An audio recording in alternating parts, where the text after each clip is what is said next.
Hello, good evening. Welcome. This is Hot Edition. We're live from Manusa Bata Desawe Kanda. Also live on Kesmi 107.1 in Tamale and beyond. We're live on W93.5 in Wa and beyond. Remember, we're streaming live on Facebook at 3FM 927 here on Hot Edition on 3FM 92.7. You can also share your thoughts, views, comments, and opinions with us here on Hot Edition on 3FM 92.7. My name is Alfred Ocansey. Let's get into the headlines now. The Chief Justice Gertrude Tokono submits response to the petition seeking her removal from office. We'll be delving into what it means to the process so far and what happens after today. Stay with us here on Hot Edition. Also, this evening, National Intelligence Bureau on manhunt for fake currency kingpin. We'll be delving into that shortly. A security analyst will be joining us here on Hot Edition, and the National Security Operatives uncovers stacks of ECG equipment at two sites at Kansaurado, a suburb of Sekendi Takrade in the western region. Also, the U.S. ambassador to Ghana says that the recent 10% tariff imposed by the United States excludes key sectors such as oil and gas, as well as the energy-related exports from Ghana. Stay with us. We've got details of this, plus the latest in business and sports over the next 1 hour, 30 minutes here on Hot Edition on 3FM 92.7. Also, we'll give you an update on what happened at the NPP headquarters today. Former Member of Parliament for the Dom Kwabenya constituency, Sarah Joseph, attended on to the invitation by the disciplinary committee of the NPP. Stay with us. As always, we're live on Facebook at 3FM 927, also on Kesmi 107.1 in Tamale and beyond, and on W93.5 in Wa and beyond. Let's settle for a summary of the news now. Judith Brown is here. Right, and in the news summary tonight, the National Identification Authority NIA has commenced an exercise to clear a backlog of Ghana cards it has printed out, but the applicants are yet to receive them. In a statement, the NIA urged applicants to pick their cards from the various district offices. The move to clear the backlog of Ghana cards is part of the NIA's effort to ensure every eligible Ghanaian is registered and issued with a Ghana card, which serves as the country's primary form of identification. Now, in other news, the new Patriotic Party NPP has postponed a scheduled disciplinary hearing involving former Dom Kwabenya Member of Parliament, Ms. Sarah Adjoa-Safo, which was originally set for Monday, April 7, 2025. Now, the party communicated the decision in a letter dated April 6, 2025, signed by Honorable Patrick Boama, Secretary to the Disciplinary Committee, and William Yamwa, Director of Finance and Administration at the party's headquarters. Also in news, the Minister of Foreign Affairs, Samuel Okudzeto-Ablakwa, has said the government was committed to the deportation of all foreign nationals engaged in illegal mining activities in Ghana, widely referred to as galamsey. Now, speaking to some members of the Ghanaian community in Lagos, Nigeria, at the weekend, the minister reiterated President John Dramani Mahama's firm stance on safeguarding Ghana's natural resources. And finally, national security is probing the mysterious circumstances under which an association, which was recently busted over fake currencies and gold bars in Accra, was in possession of exclusive Bank of Ghana BOG money boxes. Now, operatives of the national security uncovered several official Bank of Ghana money boxes at the syndicate's operations center at Sapeiman in the Greater Accra region off the Accra in Sawam Road. That's all for the news summary tonight. Judith Brown, appreciate you for this. Thank you so much.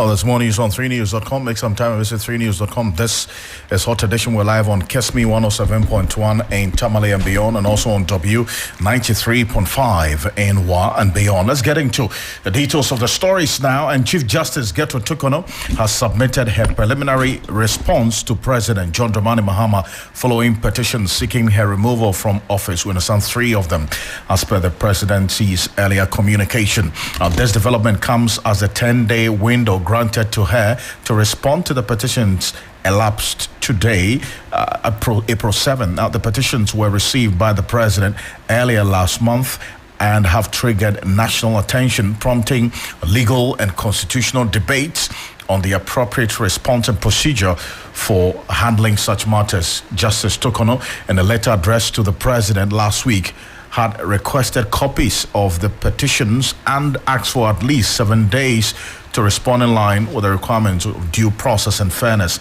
A response now formally submitted to the president and the Council of State, from what we're gathering from our sources, is expected to be considered as part of the consultation process with the Council of State under Article 1466 of the 1992 Constitution. But let's take you through the very major timelines as we do know it in this case, and this how this has played out over the period. Dennis Puaberi, Wadam Esquires, my colleagues joining us here for this. He's been following this quite closely, researching it with the political desk and legal desk as well. Dennis, good to have you. Now, first off, let's do a quick backtrack with the specific timelines to this particular case and also where we are now at the moment. How did all of this start? Well, so from what we have gathered so far, we can now say with authority that the presidency received petitions, 3 of them, 2 somewhere in February this year and 1 in March. And those petitions were seeking the removal of the Chief Justice. The first time we got to hear of these were in a statement that was issued by the presidency, by the Minister of State in charge of government communications on the 25th of March 2025, to the effect that these petitions, which we later learned were submitted in February and March, were forwarded to the Council of State for a consultation process to begin in accordance with the constitutional provisions that allow for this to happen. However, this was met with some pushback, and we saw that by way of the filing of some lawsuits 2 days after, that's 27th of March 2025.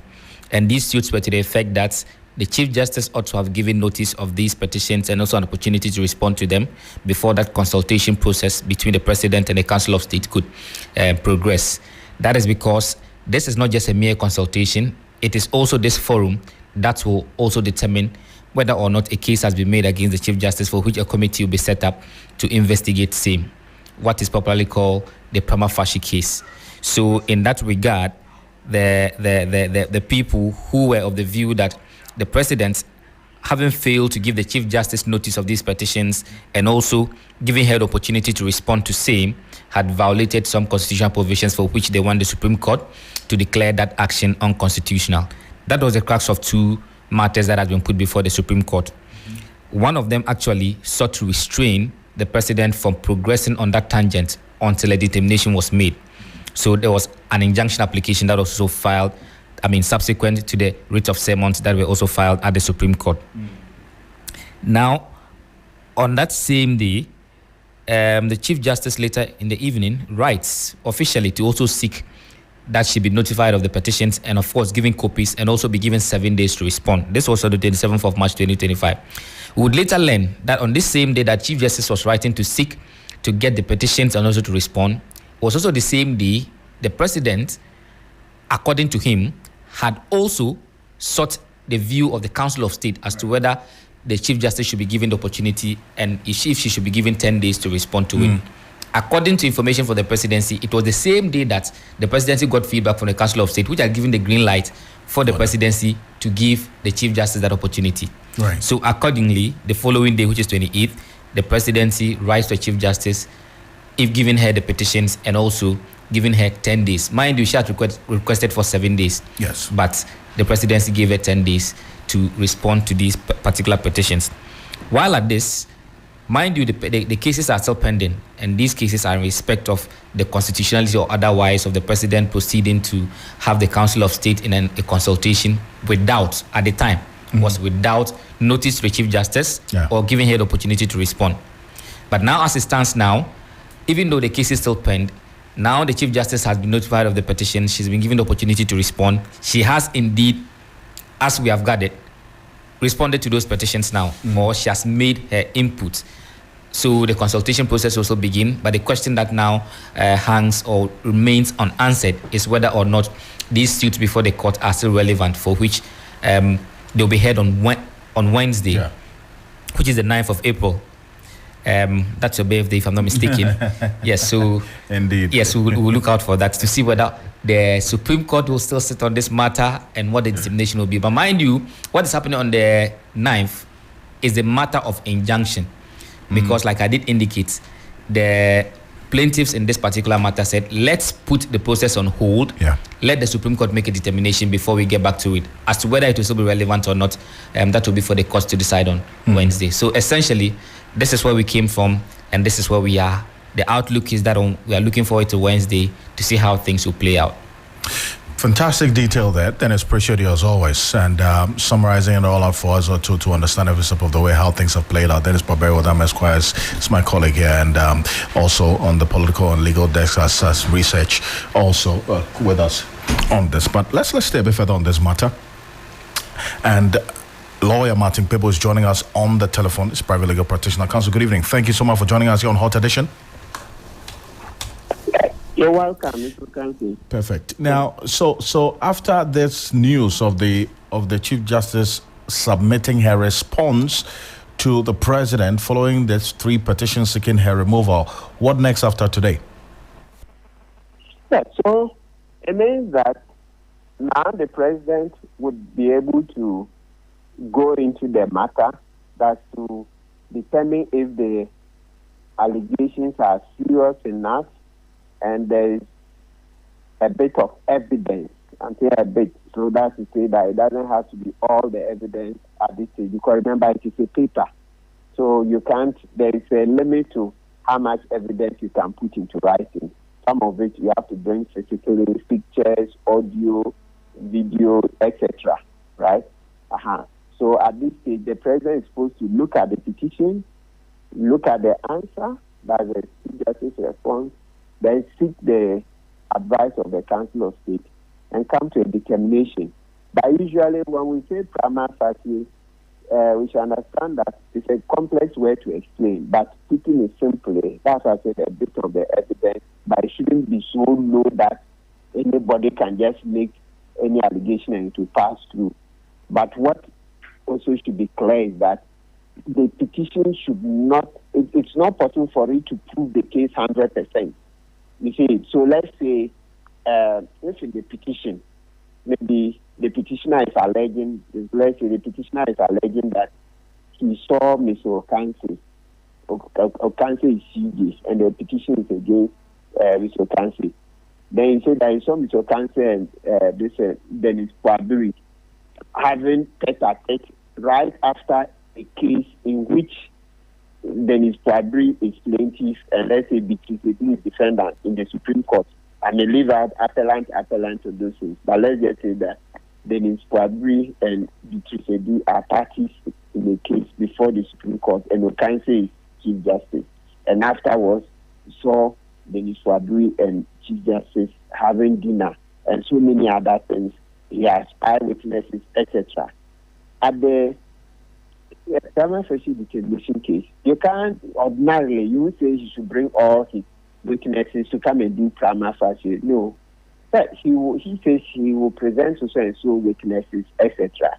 It means that it will be at the tribunal stage, all right? So such an allegation would most likely cross, okay, because it's alleging serious matters of ex parte communications and things about impropriety.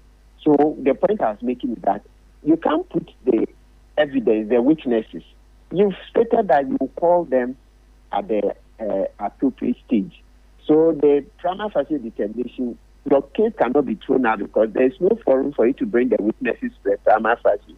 If you are asked to bring witnesses to the prima facie stage, then it's like that will be a full hearing even before we get to the proper hearing. And so I was just making the point that prima facie is a complex word, very varied. The meaning will vary from one example to the other. So generally, the way to look at it is that the allegations look serious, the person looks serious to prove them, generally, and they are within the constitutional limits, it will pass. Then when it gets to the committee stage, that the 2 justices of the Supreme Court and 3 lay people, that they are not lawyers, they are not MPs, they are not ministers, those 3 people, then they will now sit down and go into the case. Then witnesses will be called, they, as judges of the case, are also allowed to ask questions as they wish, because it's an inquiry. It's not limited to the court system where it's just adversarial. Yeah. This one is an inquiry. So they can ask as many questions to try to investigate the matter as much as possible. So that's where we'll go to if the petition and the allegations look serious enough. But if they don't look serious enough and the Chief Justice's answer everything, clear all the doubts, then the petitions will be dismissed. See, that's some good detail and some basic explanation, at least, for our listeners to follow every step of the way. So essentially, does a submission now lead to, or possibly lead to, the determination whether a committee will be established to investigate the allegations against the Chief Justice? Absolutely. So it's at the end of it. If the President makes a determination with the advice of the Council of State that the case is serious enough, prima facie has been met, then that's when the committee will be set up. But also by the President with the advice of the Council of State. But if he makes a determination that, the allegations are just wild allegations, they are not within the law and they are frivolous, etc., then he will dismiss it. And so that will be the end of the process, like what President Kufuor did when Professor Kweku Asare presented a petition against the Chief Justice. Now, the other question that Dennis was asking, and it's been on the minds of many, is what happens to the court suit. In fact, the suit in court filed by the Old Tafo MP, that's Vincent Assefuwa, challenging the legality of the president initiating the removal of the Chief Justice, and then also one other Ghanaian, Ebenezer Owusu, also asking for an injunction on this entire process, because at the time the Chief Justice had not been contacted. Now the Chief Justice has been contacted. She's giving her response. Does that render these two suits mute that will be heard on Wednesday? No, it doesn't render them mute, but it's also the muteness doesn't also come in because, okay, let's put it this way. Let me reiterate. It doesn't render the suits mute. The court can go on and determine.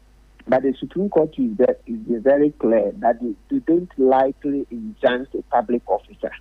So remember the e-levy matter, the suit was pending before the Supreme Court, and GRA went ahead. Remember the e-levy matter? Yes.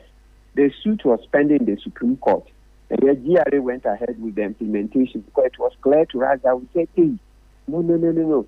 If you injunct the GRA, the GRA, etc., the economy will collapse. We needed all the money from the e-levy to create jobs. So you see all the things that were promised, that there will be millions of jobs to be created from the e-levy, all the rosy things that were said about the e-levy, because we all needed that to happen.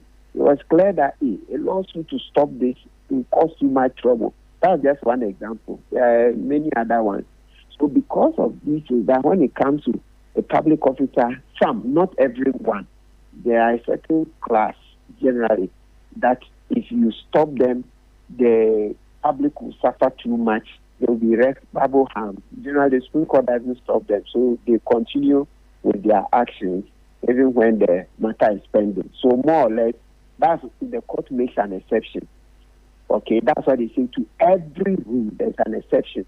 To every rule that when there's a case in court, stop, so that the court will finish deliberating before you continue. There's an exception, and that's one of them, that the president has a constitutional duty to perform at this time, that the process should go on. So you don't likely injunct. They don't. As I said, it varies from case to case. Another case will come, though it's a constitutional duty, when the majority of Ghanaians get up and voice their anger, disgust, and sense of this and feeling that it's injustice, that public officer will stop.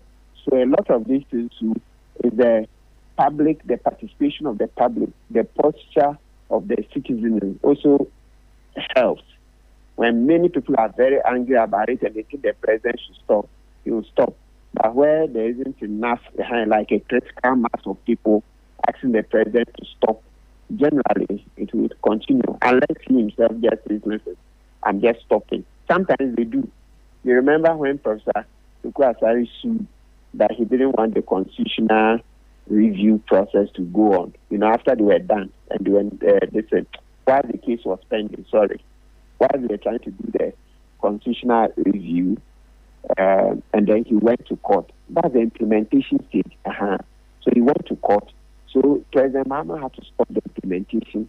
The committee didn't have to wait. They had to wait for the case to be dealt with. And by the time they were done, there wasn't much time, and then the president lost elections, etc.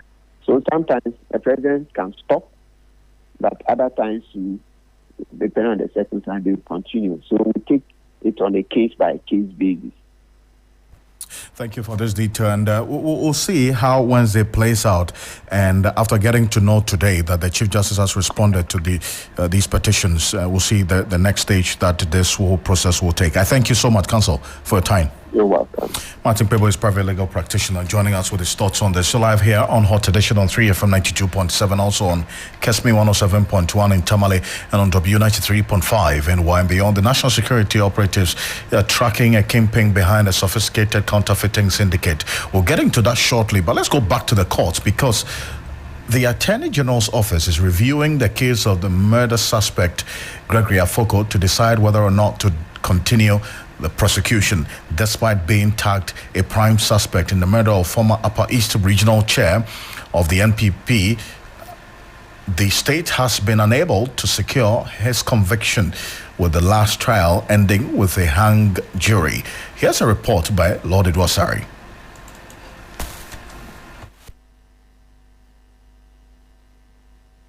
Gregory Afoko is accused of conspiring with Asapke Alangdi to murder former Upper East Regional Chairman of the New Patriotic Party, Adams Mahama. In court on Monday, April 7, presiding judge Marie-Louise Simmons adjourned the case to May 30 after disclosing that prosecution had noted that the Attorney General is still considering how to proceed with the case. Speaking to journalists after court proceedings, Gregory Afoko, who is currently on a 500,000 bail after spending almost a decade in remand, maintained that he is innocent. Honestly, I can't tell, because from the onset, I have not committed anything. I have not committed a crime. They still kept holding me for all these years, 10 years. So I'm sorry. I don't know what the judge will say. Gregory's family members, led by the former NPP national chairperson, Paul Afoko, were in court, and then they were pleased. We spoke to them. They saying they actually hope that the case will be discontinued, and because they're actually expecting justice to be done, also affirming that yes.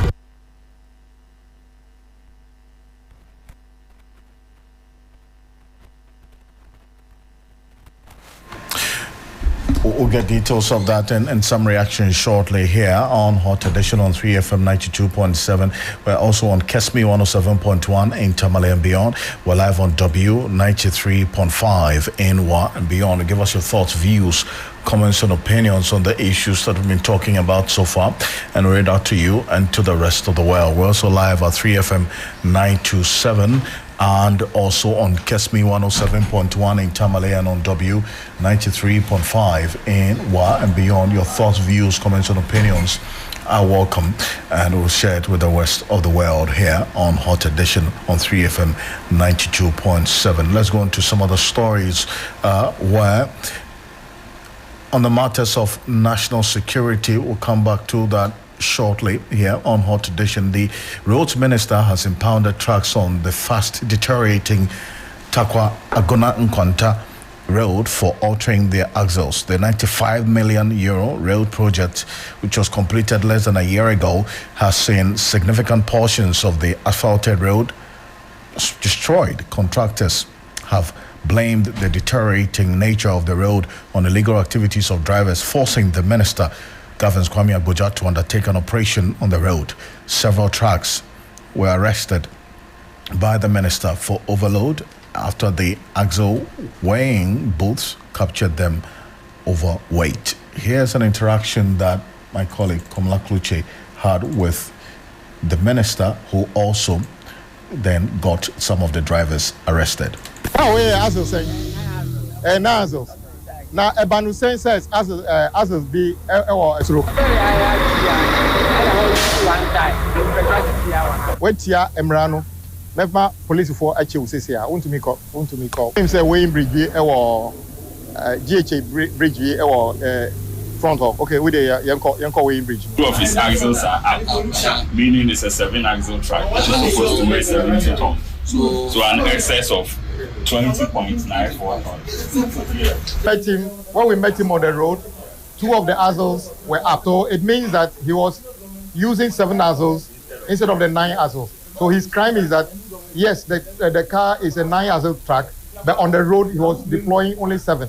And in that case, it means that the weight in the car was affecting the road more than it should be. And that is what majority of them do. Chief, I think let's go. That was the roads minister. Let's go on to some matters of security now. The national security operatives are tracking a kingpin behind a sophisticated counterfeiting syndicate said to be operating here in Accra. The operatives made the bust initially in February this year. Director in charge of special operations at the National Security Secretariat, Richard Jagba, has been leading the team. The latest on this development, however, is a rather disturbing one, which is heading Bank of Ghana money boxes, fake currencies, and fake gold bars at Saperman warehouse. Now, I'll be engaging the experts, but first, let's walk you through what they found and at what time exactly of the year. On February 9, the National Security Operation that uncovered 12 20-foot containers with unspecified CDs, CD notes and dollar notes at Saperman, which we reported. You're going to see that on the screen, or if you're watching us on Facebook right now.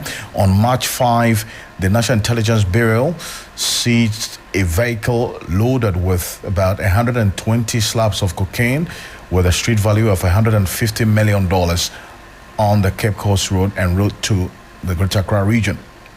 On the 27th of March, the National Intelligence Bureau intercepted massive consignment of cocaine weighing 3.3 tons, valued at $350 million, headed to Accra from the Western region. On the 6th of April, National Security is reported to have discovered hidden Bank of Ghana money boxes, fake currencies, and fake gold bars at Saperman warehouse from its February 9 bust. Well, security analyst Dr. Victor Doke is of the view a lot more needs to be done by the security agencies to ascertain the main culprits of the crime. He spoke to my colleague Eric Mawena Egbeta earlier on News Central. There has been some cartel in operation for some time, okay? Now, it will only take a robust mechanism put in place by security agencies to work on an these, operations by these cartels. It will take intelligence gathering, it will take what measures that have been put in place with regards to robust systems, okay, for these busts to be what on end, and then the perpetrators being arrested. So one, I think what the national security is doing is carrying the whole along, the people of the country along with regards to what, letting us know the where, the how, and the what has been going on currently with regards to what illegal drugs, okay, in the system, which the president has made clear, Ghana is not going to have that. So when you talk about we having made sacrifices with regards to the security agencies, I think this is one of the ways to go. And I think we just have to be on the guard, on the lookout more, because then with these facts going on, the perpetrators, some of the perpetrators will be on the run, thereby we will not know their operations by and large, because then they'll be in the hiding and then come out later on. Doc, I see you're beginning to already talk about the president's directive for investigations into the whole airplanes which touch base in the country. We'll get into that shortly, but I just want to stay with respect to this Sapim and bust. We're seeing money boxes belonging to the Bank of Ghana. When Mr. Jakpa spoke, he made reference to the fact that yes, some individuals have been arrested and that they are on a manhunt for one Alhaji in connection with these 12 20-foot containers and then the latest discovery that we're seeing. But should we be focusing on just this one Alhaji individual, considering that money boxes which belong to the Bank of Ghana are being found at this place where illicit activity is ongoing? Shouldn't the investigation be broadening its horizon into looking into how even money boxes are finding its way here? Right. So when you talk about investigations, there's always a leader. And here, the narrations, the Alhaji is the ring leader. There's been other, lieutenants who have been arrested. But then the ring leader is Alhaji. Now, you have connections, okay, of other people who are working at other institutions. I.e., maybe there were some people who were working in such institutions who had links, because how do you explore sensitive material such as that will be found in Sapima, okay, in a container that belongs to this island. So investigations should be widened. There should be forensic investigations, forensic auditing as to the activities of how these forces, they already have markings of them, so they can trace. There's already records. They can trace as to how it entered to the country, when we see them, how the boxes left the BOG, a compound which is fortified. Security is what strengthened. How did it leave that premises? Found its way to Sapima. Investigators will definitely do what?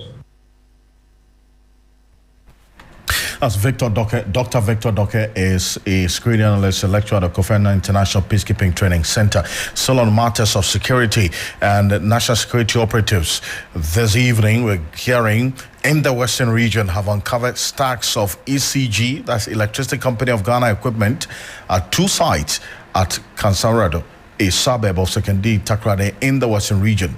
One identified site owner claimed it was for an ECG project, whilst the other is yet to be identified. Now, two suspects, Henry Apia of Hegmek Company Limited, a subcontractor of ECG, and one Evans Latte, supervisor of MBH Power, were initially arrested in connection with the 41 drums of aluminum cables and 5 used cables, including bundles of iron bars dumped in the bush belonging to the Electricity Company of Ghana in the Kansarado suburb of the Sekondi Takrade metropolis, but has since been released. Now, the operatives also busted about 100 boxes of single-phase ECG meter boxes and other accessories when starch at a private residence in Kansarado in the Sekondi Takrade metropolis.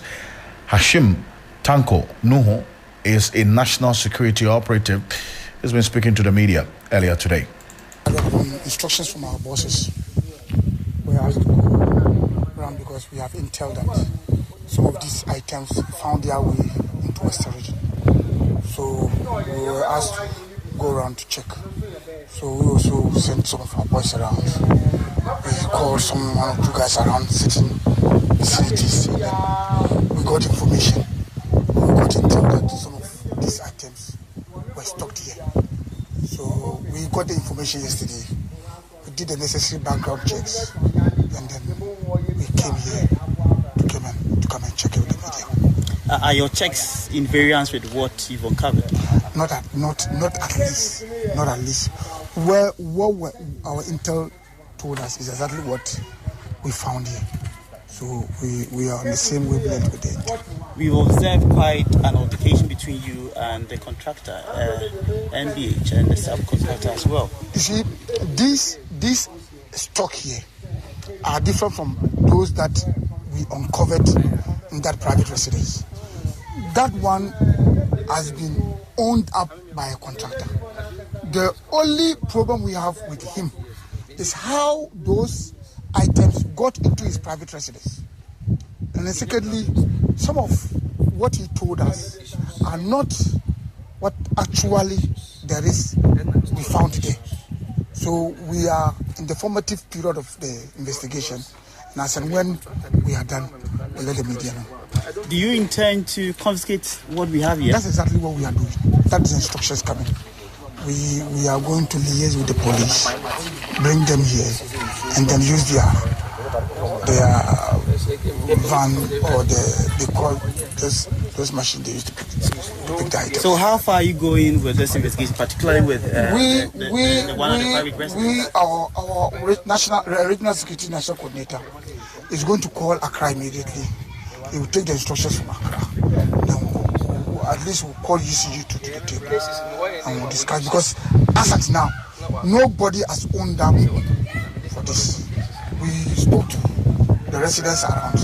They seem to not know who actually is the owner of the items. But this is a private property. Exactly. So have you been able to establish who owns this? We are yet to establish that one.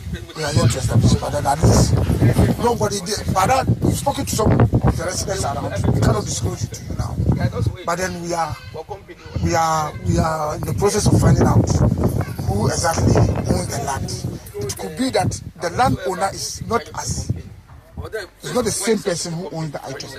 You understand? So that's the point. So we are in the preliminary stages of our investigation, and I said when we get the facts, we'll let the media know. So how many items do we have here? We have 41 fully coiled cables. We have some of them that are empty. We suspect thievery. We suspect that these crab boys might have come here and are taking them away. You understand me? And there are certain iron bars that we've also found here. And there are certain materials that we found here then. But the ones that are full round, not being touched, 41. Thank you. So that's the information we're getting from Hashim Tanko Nuhu, who is a national security operative on this particular news. We're just hearing on the matters of ECG. We understand that the national security operatives in the Western region have uncovered stacks of ECG equipment at two sites at Kansarodo, a suburb of Sekondi Takoradi in the Western region. So that's what we're hearing right now. A correspondent who's been following the national security on this operation is Abraham Mensah is joining us on the telephone right now. Abraham, appreciate you for your time here on Hot Edition. First of all, now let's establish this. You went to two sites, and what are the specific items that you found in these warehouses that we understand national security is impounding as we speak? Hello, Abraham. Hello, Abraham. Abraham, can you hear me? Hello? We'll try to raise Abraham on the telephone, but let's try to get Richard Kumado, who is a security analyst, who's joining us on the telephone for a quick conversation. We'll try to get Richard Kumado, who is a security analyst, to get his thoughts on the issues and how things have been playing out here on Hot Edition on 3FM 92.7. Also on Kesmi 107.1 in Tamale and beyond, and also on W 93.5 in Wa and beyond. Now let's go quickly onto the telephone now, and Richard Kumado, a security consultant, is joining us. Mr. Kumado, good evening. Thank you for joining us. Thank you, Alfred. First off, I want to find out from you. It's been a busy last few days for national security, but let's start off from where we just ended in the Western region, where we're learning that the operation by the national security operatives there has led to the uncovering of stacks of ECG equipment at two sites at Kansarodo, a suburb of the Sekondi Takoradi in the Western region. Now, considering the fact that over the last at least couple of weeks after the Energy and Green Transition Minister came out to say ECG cables and containers are missing, there's been a number of arrests over the period. How does that strike you? Definitely, it means they are working. Arrest is one. Prosecute them for the crimes they have committed is another. Because I know that non-punishable of offenses will always rationalize bad behavior and promote antisocial tendencies in society. After the issues have been mixed up, we want to find out these containers that have been missing or stolen. were they the ones in the hands of the state, which means they have been confiscated because ECG couldn't pay the demurrage, or these are the actual working containers of the ECG, or these are things that were given to people, they sold it to them. These are the things we are interested in knowing within the space of the communications that is going on. That notwithstanding, whoever has been found culpable of stealing a missing container, the law needs to take its course. And arresting people is one, put them before the court and try them and prosecute them is another. And that is the next phase we are waiting to see. But to the extent that now we're seeing the national security opening up to the media, and I think that's one of the issues that I recall when the former governor of the central bank's house was searched by national security. This guy, the one who spoke to you and said he's for national security, is an operative. It might be an operative integrity. So this is how the structure works. You have from President Akrofi Ado's time, or even before then, I think from President Akrofi Ado's time, you have regional national security coordinators, and you have district national security coordinators, and you have municipal national security coordinators. This is a structure, they didn't make it known to the general public. To the extent that he spoke about it, that is why I'm speaking to you about it. And they can say one or two things. And if I listen to the conversation, you realize that some of the answers was given were not coherent. And if the media push him in, he might be making those mistakes. You remember that one of the cardinal crimes against Dan Parry was that police people were speaking directly to the media. And because these are professional media people, they ask you a few questions and you fumble. He brought the discussion to the region, and that created a cardinal sin for him. I want to end it here by saying, I do not hold the power as to who speaks and who doesn't speak as national security people. But what I know is that the National Security Director and the BNI Director do not speak to the media. And hardly will you see them speaking to the media. Neither will they engage media people in the operations they do. There's been some recommendation that era of secrecy around national security even operations. Even in the U.S., that's the way it happened. You copy your democracy from the U.S. I was just coming to a point. If you haven't finished the question, you understand where I'm getting to. So there's been that recommendation. And I earlier spoke to Ken Officer Sabaji, retired, who also holds a contrary view that secrecy around national security operations, that era is over, and that national security should be giving briefings at least on the operations. National security coordinator or national security, because there's nothing like national security. Essentially, if is it a national security coordinator? Mr. Kumado, the national security coordinator obviously will be speaking for and on behalf of the national security to give briefings about their operations. Is that a call that you would support? No, if that is the direction they want to go, then what they will do is that they will appoint a corporate affairs person for them. Because what happened in the U.S., where you copy this democracy from, is that the FBI director goes to the committee. And you remember when President Donald Trump was shot, the director of the Secret Service appeared before a committee. Before they appear before those committees, whatever they are coming to tell you has been pre-planned. They have rehearsed it.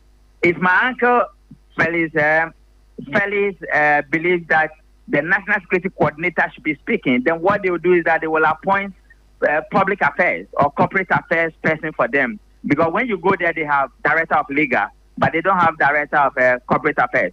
And that might be something they might be looking for. For me, because politics itself is a threat to national security, and actors or politicians can create treacherous movements for the state, I wouldn't want the National Security Coordinator to be speaking to the media.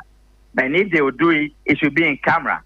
That is my position, which might be the same or differ from what Abuaje might be talking about. Right. But moving on, in fact, there was an earlier operation as well, another information that came through from the National Security Director of Special Operations. I'm talking about Richard Jagba, where we understand the discovery of official Bank of Ghana cash boxes is at the center of the major counterfeiting operation in Sapema in the Ghana West municipality of the Greater Accra region. And in fact, this has sparked significant alarm over possible regulatory failures and the robustness of Ghana's financial security system.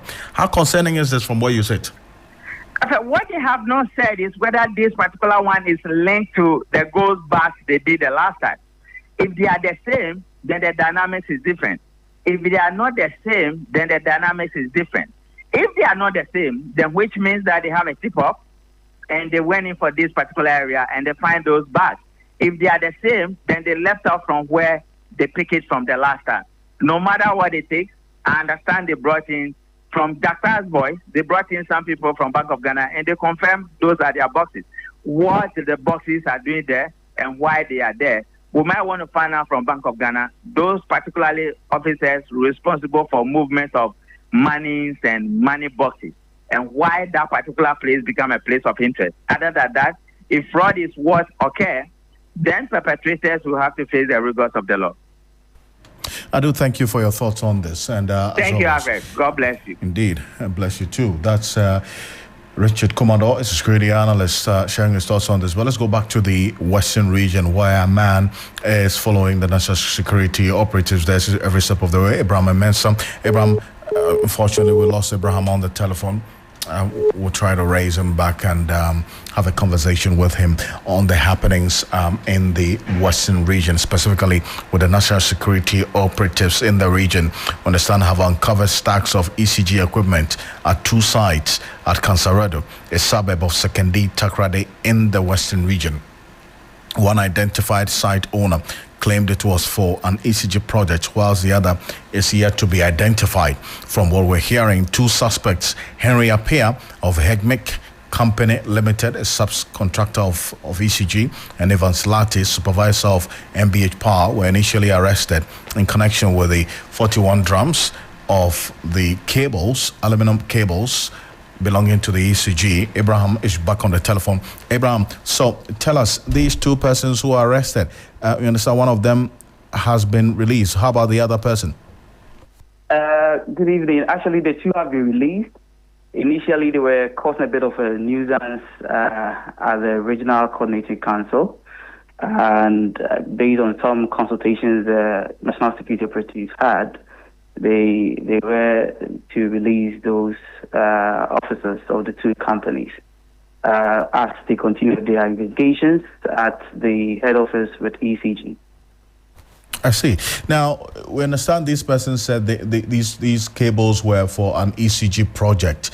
Now, what was the reaction or the response of national security to this particular position that was earlier espoused? Apparently, there was a bit of altercation between Elia with the subcontractor, Hegmic Company Limited, who was being supervised by Mr. Appiah, Henry Appiah, and he was a bit fountain with how to put up some justifications as to how he came about those equipment.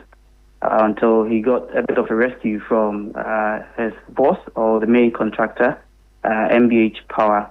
So the understanding we got was that ECG had contracted MBH Power mainly to procure ECG meters for the loss reduction program. However, a component of it requires that they subcontract this installation works and other extension works to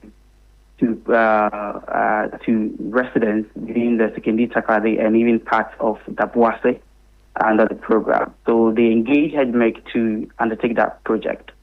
We are yet to tell as to whether or not there are any procedural arrangements with the storage of this equipment, because it was questionable, according to the national security operatives, why such state properties would be placed at some private residence, especially at the time when investigations are ongoing on the whereabouts of some missing ECG containers.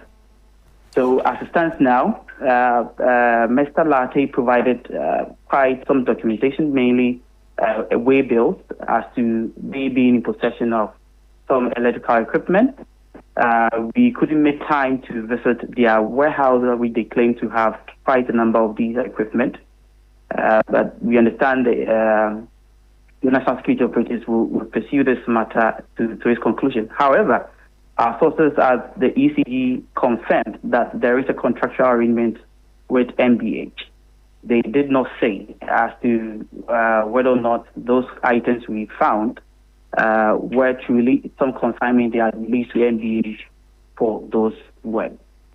So I see. the ECG has taken up this matter up, and we're hoping to have quite some better responses to that.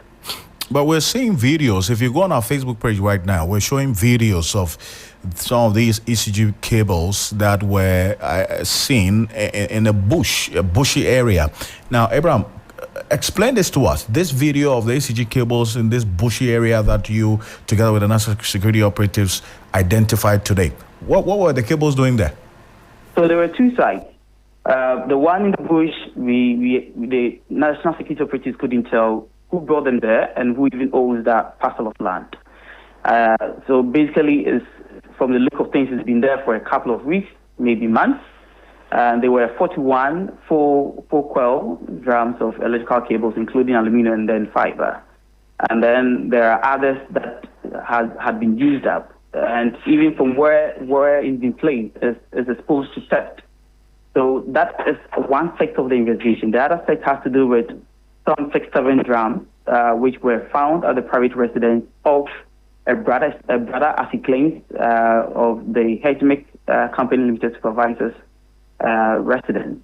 So other residents were stacks of ECG meters enclosures, some electrical fuses, which some other metal and other fiber cables in there. Yes, some were locked up, others were quite in the open, and as it stands, we cannot tell as to the exact quantities that are being held in that household. But from MDH, they have their warehouse, and as and when an order is taken from ECG, they would release that to HMIC Company Limited for processing and then installation. Abraham, appreciate you for this update. Thank you. Welcome. Abraham Mensah there. He is a man in the Western region, moving every step of the way. The national security operatives there. We're also live here on Hot Edition on 3FM 92.7. We're also on Kesmi 107.1 in Tamale and beyond. We're also on W 93.5 in Wa and beyond. Now, before we go into the world of business, we're just getting some information right now. A Ghana-based Nigerian businessman, Ben Peters, was arrested by national security operatives earlier today near the presidential office in Accra. Alongside Peters, 25 others were also detained. They were arrested for allegedly blocking a road leading to an estate at Kanda near the Jubilee House, where several diplomats, including the Spanish ambassador to Ghana and his family, reside. This was revealed by Mustafa Gbande, Deputy Director of Operations at the Jubilee House. According to Mr. Gbande, Peters, accompanied by his personal security guards who were armed, blocked the main entrance to the estate for more than 3 hours over an unresolved business dispute. He also revealed that police motorbikes and an SUV were discovered while attempting to pick Peters up from one of the apartments in the estate. When questioned about his unlawful actions, Peters claimed to own several apartments in the estate, but said the estate developer had refused to provide him with extra keys to access the various facilities, which prompted him to block the road to draw attention and gain access to the said keys. Initial reports claim that the main perpetrator resisted arrest until Ibrahim Mahama, the brother of the president, John Mahama, arrived on the scene, at which point he finally surrendered. However, Mustafa Gbande said the brother of the president was not there. Rather, Ben Peters was overpowered with extra force from the Greater Accra Police Command. So that is information that we're hearing and also following it quite closely here on Hot Edition on 3FM 92.7. We're also on Kesmi 107.1 in Tamale and on W 93.5 in Y and beyond. We're back shortly with the business news. Bismarck Kewusa is standing by. It's the battle of the teams in a 3FM 60-day Fit Start Challenge. Which team will come up tops? Will it be Team Comfort or Team Helen? Will age and tact triumph? Or will youth and energy win? Call or WhatsApp on these numbers: 0532 300 927 or 0532 200 927. Now, to join Team Comfort or Team Helen and enjoy holistic wellness coaching, specialized diet plans, and cooking tutorials, thrilling exercises, challenges, and activities, plus many exciting rewards. 3FM Fit Start is sponsored by Daffy's Health and Beauty, Bill's Microfinance and UGL Premier, and supported by Blue Skies and the Ghana Medical Association. 3FM Fit Start, your health, your journey, your victory.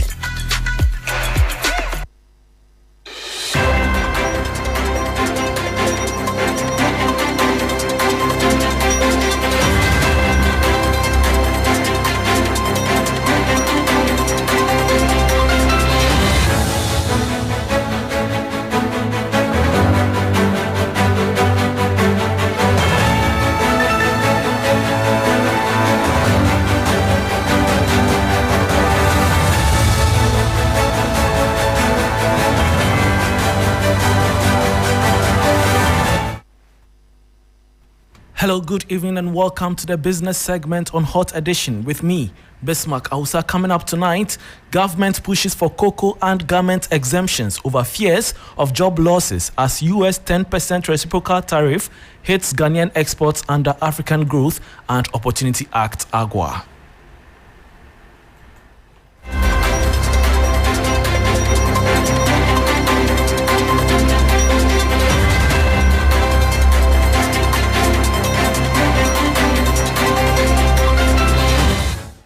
Thanks for your company. Now to the very first story. Ghana is pushing for key exemptions on cocoa and garment exports following a meeting with the U.S. ambassador as the 10% tariff on Ghanaian goods under AGWA officially takes effect this week. The United States has officially slapped a 10% tariff on Ghanaian exports under the African Growth and Opportunity Act. The following 3 Business News Desk report has more. Ghana is seeking exemptions for cocoa and garments under the new 10% US tariff regime affecting exports under the African Growth and Opportunity Act (AGWA). This follows a meeting between US Ambassador Virginia Palmer and Foreign Minister Samuel Okudzeto-Ablakwa in Accra. The US clarified that while the tariff is not country-specific, it is part of broader measures to correct trade imbalances under the International Emergency Economic Powers Act. Energy-related exports, including oil and gas, remain exempt, but Ghanaian officials fear job losses in labor-intensive sectors like apparel and cocoa processing. The talks ended with a commitment to continued diplomatic engagement to cushion affected businesses and preserve jobs. The tariff officially took effect on April 5, raising fresh concerns over the future of Ghana's trade competitiveness under AGWA. And that was a 3 Business News Desk report on government pushing for cocoa and garment exemptions as US 10% reciprocal tariff hits Ghanaian exports under AGWA. Meanwhile, the United States Ambassador Virginia Palmer has called for further dialogue with the government of Ghana following high-level talks at the Ministry of Foreign Affairs over the recent imposition of the 10% tariff. Addressing the media after the engagement, she acknowledged the concerns raised but expressed optimism about the strength of U.S.-Ghana relations. Oh, I had a great meeting with the Minister of Foreign Affairs, and we talked about how the relationship with Ghana is very strong and how we can keep it going that way. And the sort of details of what these global tariffs are, and some things where the United States and Ghana can improve our trade relations. I hope that it means that Ghana will have some benefit vis-a-vis its competitors, but we'll dig in and continue to talk. And that was U.S. Ambassador to Ghana, Virginia Palmer, expressing optimism about trade ties between both countries following Donald Trump's 10% reciprocal tariff imposed on Ghanaian exports. Moving on to some other stories, President of the Ghana Union of Traders Associations, Dr. Joseph Obin, is calling for stronger collaboration between policymakers and the trading community to curb panic buying and speculative pressure on the local currency. Speaking at the post-MPC engagement with the Bank of Ghana, Dr. Obin welcomed the central bank's decision to hike the policy rate by 100 basis points to 28%, but warned that without timely communication and coordination, traders may continue to react prematurely to exchange rate fluctuations, worsening inflation and street-level pressure on the cedi. We have to look at ways that we can solve this inflation, the interest rate, and especially the exchange rate. Like we said that we have to do something about speculation. It's not good, and our quest to fight the inflation as well. And then it's very important, especially with special regards to the foreign exchange. And so we and your team will collaborate on this, so that any information that we have will also trickle down to the trading sector, so that people will not have unnecessary panic. Because sometimes if we start buying ahead of time, your time is not even due for you to travel, but because of speculation, you go and buy earlier than expected. Then we are putting unnecessary pressure on the exchange rate. But if you have inside information like the one that we've just done, please, let's continue to do this. This is the best way to go, that we work together, the technocrats and then the practical people, and then we will achieve the results that we all seek. And that was the president of the Ghana Union of Traders Association, Dr. Joseph Obin. Meanwhile, the Bank of Ghana has assured GUTA that it remains committed to fostering enabling macroeconomic environment that supports sustainable growth and stability. Dr. Philip Abreduotu is Director of Research at the Bank of Ghana. There are things happening. They are really looking at the Bank of Ghana Act. What can we change? What can we change? Who knows? Maybe we'll be seeing you around this table helping us take this change. So let me once again thank you all for this engagement. I think it's been very useful. We've picked up a lot of clues, a lot of messages from GUTA. We'll carry this message across. But I think for me, the way I see this meeting as one of our business confidence surveys that we have conducted for the next MPC meeting. The chairman spoke at length. He enumerated, I counted over 15 different issues. And I think this is good enough points to put on the table at the next Monetary Policy Committee meeting. And then I think when the institutionalization goes on, we'll give you the feedback from the MPC the next time that we meet. But rest assured, we are going to carry these issues and make it topical at the next MPC.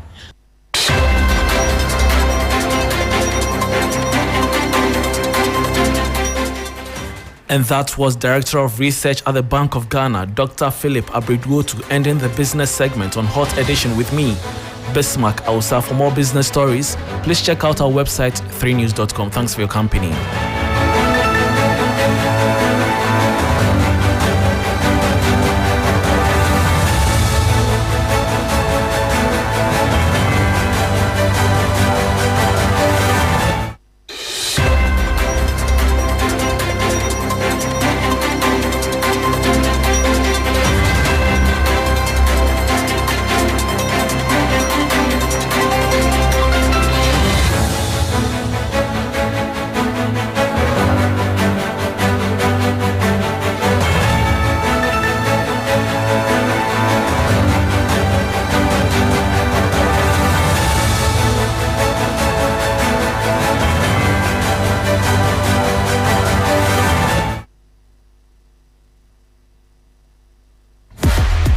It's the battle of the teams in a 3FM 60-day Fit Start Challenge. Which team will come up tops?